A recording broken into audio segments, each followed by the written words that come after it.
Are college soccer ID camps even worth it? I get that question 1,000 times a day from all my DMs. I'm actually going to read it off one of my TikToks right now. Right now, should I go to the Cal State LA college ID camp? Is it even worth it? I was also invited to the UCLA ID camp. Is it even worth it? So, the question is it worth it to go to these ID camps? The bottom line is it depends, which is the worst answer ever for you guys because you're like, well, what am I supposed to do then? So I'm going to tell you on a basic scale here. Ultimately, ID camps are 100% worth it. You have to go. But going to the top ID camps, like a UCLA ID camp, a Maryland ID camp, these are helpful for sure. Like they will help you in many regards, but you're not likely going to get recruited by those schools.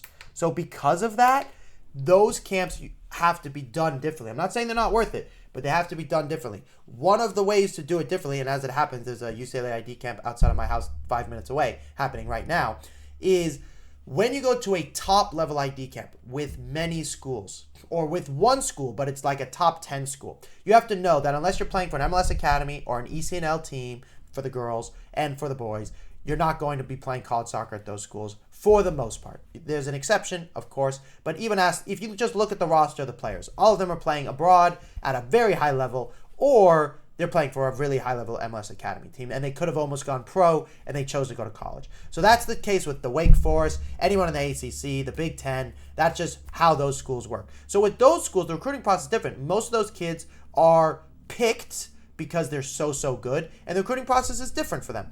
Now, some of those same kids still have to be very, very proactive because it's very, very competitive. So if you're really, really good and you're proactive, then, that's what makes Cristiano Ronaldo, Messi, LeBron James, Michael Jordan so good, is they were really, really good and they worked really, really hard. So if you can combine the two, then, oh my gosh, the world is your oyster. Now, let's say you were like me, who was like, I was a very good soccer player, but I was never being recruited by a Big Ten or ACC school. I really, really wanted to play pro soccer, and 99% of the players that played in the Big Ten or the ACC or whatever did not have the career I had in soccer. I went on and had a higher level career than they did, and I was never recruited by those schools. So they're not always right, and some players develop later than others. But the point is that if you want to go to ID camps, those major ID camps should be used like the following. After the camp, you need to ask the coaches, what level do you believe I can play? It's very rare that you can get a proper evaluation from a high-level college soccer coach who can give you a great feedback as to what level you can play. For example, if you give me a call, one of the things you're going to do is you're going to submit your video to me. Even if it's 1 clip, 2 clips, you're going to submit something. I'm going to look at it and basically determine what level of college soccer I believe you can play based off your grades, your GPA, your club level, and your video. I'm very good at doing that. That's my job. And I've coached in college soccer, and I played college soccer, and I've helped hundreds of kids play college soccer. So it's my job. I'm quite good at it. However, I'm not the head coach of UCLA. If the head coach of UCLA can tell you, you know what, I think you're an X-level college soccer player, they're probably pretty dang spot on, given that they are a very, very good college soccer coach. Now, the best part about that is afterwards, you can then ask them, Mr. College Coach, whoever it may be, you said I'm Division II level college soccer player. Would you be a reference for me? Could I encourage that coach to call you? And those coaches all the time are like, of course, you can have anyone call me. Will they always pick up the phone? Not exactly. But when you email that Division II school and say, look, coach, I went to UCLA ID camp. They told me I'm a Division II level player. I've identified your school. I really like it. You haven't seen me play in person yet. But the UCLA coach said I could put him down as a reference for you to call him. Well, I'm going to say, beep my mouth. That's humongous, okay? That's such a good strategy and an amazing thing.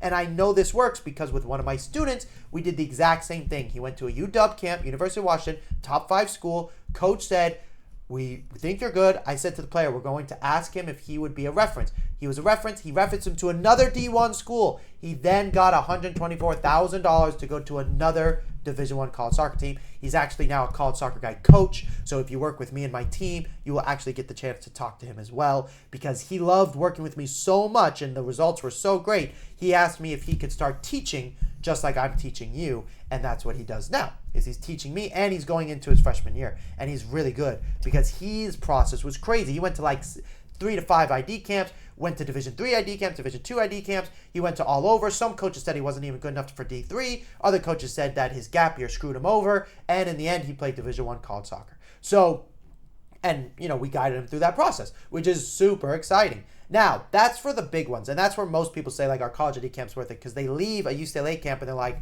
well, nothing happened. And then, yeah, that would be a waste of time. But if you identify college soccer teams that are within your level and you go to their ID camps, that would be huge. Secondly, even if you identify within what you think your level is, like let's say you go to a Furman camp or a Davidson camp, which are all really good Division I schools still, they still may not pick you, right? Because they're so competitive. There's so many kids that want to play at those levels, especially within the region. So what you need to still do is get what we call genuine interest before the ID camp. Before the ID camp. You need to have a relationship before the ID camp. These coaches are doing two things. They have a group of players where they're like, they emailed me, I don't know if they're good, so I tell them to come to my ID camp. They're not trying to take your money, they just don't know if you're good. How can they know unless they get to see you play? So they're like, is he good? Is he bad? Is she good? Is she bad? I don't know. I saw a video, they're not playing at a showcase, I can't watch them. Come to the camp. So that's group number one.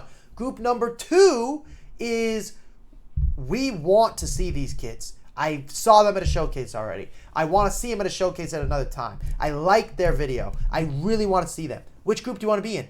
This freaking group. You want to be in this group. How do you get to that group?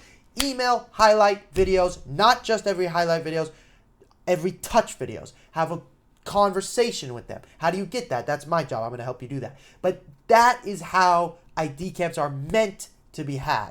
Then what you should ultimately do, my last point, is make sure that you also have what we call backup ID camps, you could say, where you're going to go to an ID camp where you're like, I'm pretty confident that I'm above the level, or certainly the level for sure, say a Division 3 school, and it could be a small Division 3 school, maybe an NAI school, and you go, I'm going to go there, so that way I have a backup. That way I know I can play college soccer. And guess what?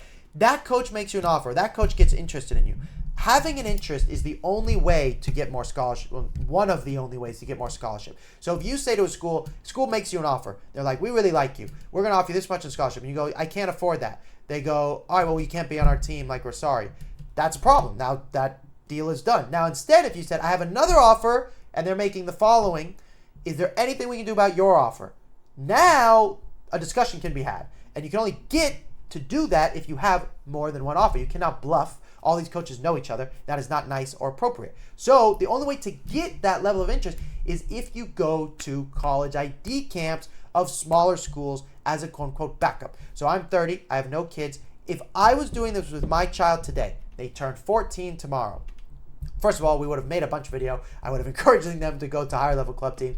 Theoretically, they'd be a good soccer player because obviously I would have been playing with them. But let's say they are my level of soccer when I was their age, which was JV soccer as a junior. That's what I was, a JV soccer player as a junior. Then I would be telling them, son or daughter, how bad do you want to play college soccer? Child says 10.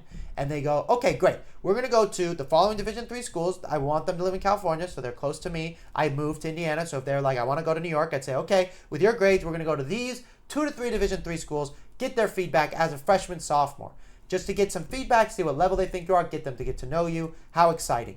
Then we've gotten the feedback. It's very exciting. We get to know a little bit more. Now we will have been emailing them updates throughout the year, every touch videos, highlight videos. Then the coaches are going to be like, we'd like you to come to our D camp. We want to see more about you. That's when you identify this Division 1, that Division 1, this one. And ultimately, there's an argument to go, don't ever go to any of the Maryland, UCLA, Wake Forest ID camps, other than you want to get better at soccer, have an experience you'll never forget because it is an amazing experience. But to get recruited, it's not likely. It's just very unlikely. Now, there are exceptions. I have a student right now. He is playing ECNL. He just joined the NAL team, which is basically the second tier for MLS Next. So there's MLS Next, ECNL, then over here, probably down below ECNL is a NAL, which is basically the reserve team for MLS Next teams. That kid is just between NAL and MLS Next. He's like right between. Now he's a bit younger, so he's playing up a year, but he's in like a good position. We were very proactive. No coaches wanted to talk to him. But then he went to a UCSB ID camp and he did very well. June 15th comes, he gets a call from UCSB. Okay, this is a game changer, okay? He's not even playing MLS Next yet. He just joined the team, but he did really well at that ID camp. Now UCSB is calling him. Now, if USB is calling you, which is a big deal, if UCSB is calling you, you can leverage that against a lot of people. So guess what? That kid, we did send them to the UCLA ID camp, which was just the other day. And that kid, because we know he is of that level, UCSB's already confirmed it. His club coaches have confirmed it. Now, being that level doesn't mean he's going to get recruited by those schools. There's a lot of kids who are very good, and those schools get to pick the national team. This kid's not on the national team. He's an underdog. But that's the kids I love working with because I was an underdog. So we're going, hey, he's a good player, but he doesn't have the ability and stardom of the players that UCSB and UCLA are going to choose as their number one, but he's going to break the status quo because he's being proactive off the field. Every touch with his highlights. And guess what? He's also very good, so those are going to be multiplied by 2, 4, 6, 8, 10 to the power of 11 or whatever you want to say. So now he's being recruited by UCLA. His dream school, Stanford. That was a pipe dream, not that long ago, but because we started with him as a freshman and he, of course, improved his soccer and we got him to higher level club teams, Stanford is not completely out of the question because he's got very good grades and his family have the budget. So now we get to play with the big boys and he's going into his junior year now at this point. So this is when it begins. That's how you get recruited by UCSB, UCLA, Stanford, is you start freshman, sophomore year, you're very good, maybe not getting noticed, go to an ID camp, do very well, then they want to schedule a call with you because they saw your video leading up to the ID camp. And then those big major ID camps can be worth your time. So if you want help, like I've helped these students, or if you're just confused about your situation, give me a call. Links in the bio description, and I'll talk to you soon. Bye.